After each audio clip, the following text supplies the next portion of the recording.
potatoes healthy for you? This might shock you.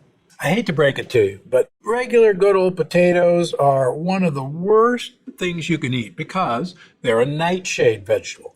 Some of the worst sources of nightshades there are. Now, nightshades, unfortunately, contain some of the highest concentration of toxic lectins. They also contain a natural pesticide called glycoalkaloids. They act as the plant's first defense system against being eaten by insects. They actually damage cell membranes by attacking your body's cholesterol. And it takes over 24 hours for your body to eliminate these glycoalkaloids. Ugh. So, if you're enjoying potatoes in any form, you're accumulating a hefty helping of these toxins. This can contribute to serious health issues down the line. But I get it. Potatoes are tasty and they're incredibly versatile. The good news is that sweet potatoes are a wonderful alternative, and you can prepare them in all the same ways you would a regular potato. Now, unlike regular potatoes, they're actually low in lectins, and they're incredibly rich in vitamin A, C, and B, and they're loaded with polyphenols. But what makes them especially great is that they are a type of resistant starch. When you cook them, cool them, and then reheat them. Now, otherwise, without that crucial preparation, they don't have a lot of resistant starch. Let me explain resistant starches for a second. So these are soluble fibers. These are fibers that we don't digest very well, that our gut bugs then feast on because they've made it past our digestive enzymes. But starches aren't made resistant without actually cooking them and then cooling them. And that actually increases the amount of those starches that are resistant to digestion. And sadly, most people don't bother to take that step. So what I like to do is go ahead and cook your sweet potatoes, however you want to cook them, but then put them in the refrigerator. Do a whole week's batch on the weekend, put them in the refrigerator, and then when you're ready to eat them, bring them out, reheat them on the stove, in the oven, in the microwave, however you want to bring them up to temperature. That same sweet potato, because you cooled it, will have far more resistant starch than if you just ate it out of the oven. It's a trick that most people forget, but it makes a big difference in the amount of resistant starch that your gut bacteria are going to get.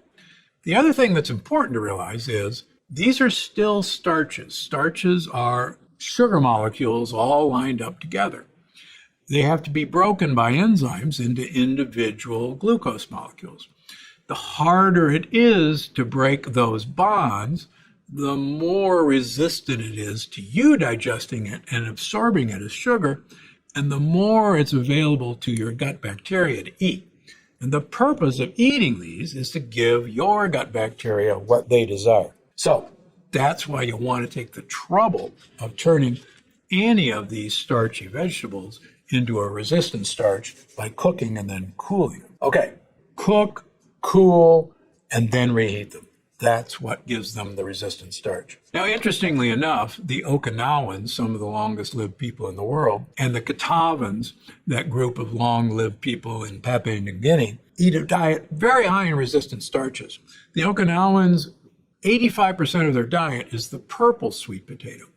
Now, why is that so important? Well, the purple sweet potato is loaded with anthocyanins and polyphenols. That gives it its purple color.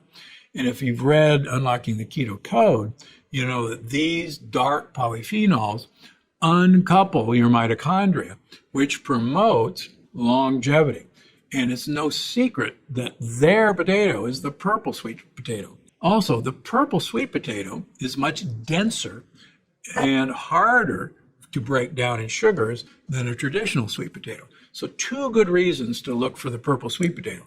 The good news is it's now readily available in most grocery stores. It's not an exotic food item anymore. Now let me talk to you a minute about naked mole rats. You may remember from the longevity paradox that there's a group of rats in the Sahara Desert that live about 20 times longer than any other rat species. And one of the interesting things about their gut microbiome is they eat underground tubers and roots. And many of us believe that it's the tubers and roots that these rats are eating that are uncoupling their mitochondria, changing their gut microbiome for the better. And it's one of the reasons they're so long-lived. Now, if you remember, I've always been a proponent of yams over sweet potatoes. We don't even have a yam here to show you because often they're mislabeled in grocery stores. This was actually labeled as a yam, but in fact it's a sweet potato. If it's orange color, it's more than likely a sweet potato. A yam is actually part of the lily family, and it originated in Africa, where all of us originated.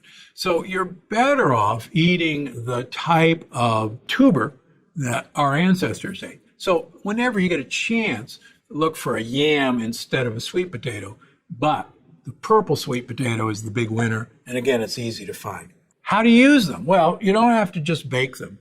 You can actually get a spiralizer and make sweet potato noodles. It's fun. The kids love to do it.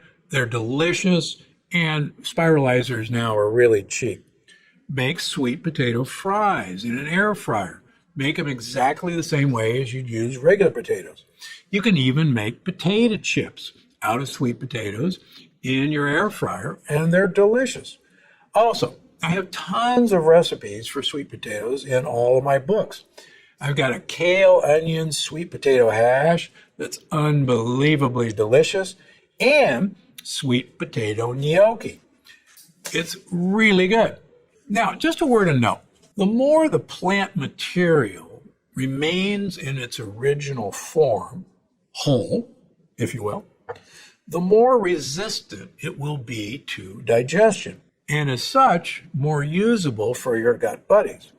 So a yam that's cooked, cooled, and reheated is going to be much more resistant than, say, sweet potato flour or even sweet potato pasta, because you've made it easier for your digestive enzymes to attack those string of sugar molecules.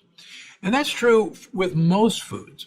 The more we eat these starches in their original form, with the addition of cooking it, cooling it, and then reheating, the much better it's going to be for you. And remember, our great-great-grandparents only ate these starches in their original form. And that's one of the reasons that they didn't have the ill health and obesity epidemic that we're seeing, because they didn't have the tools or probably the imagination to change these things into something your great-grandparents would have never recognized. Okay, if you want a tasty potato alternative recipe, check out my video on the podcast YouTube channel titled Potato Salad That's Lectin-Free. You see, there's so many ways to add sweet potatoes whole to your diet. Make sure to check out the next one here. Sadly, almost all granola sold in this country, even several of the organic varieties, are laced with Roundup.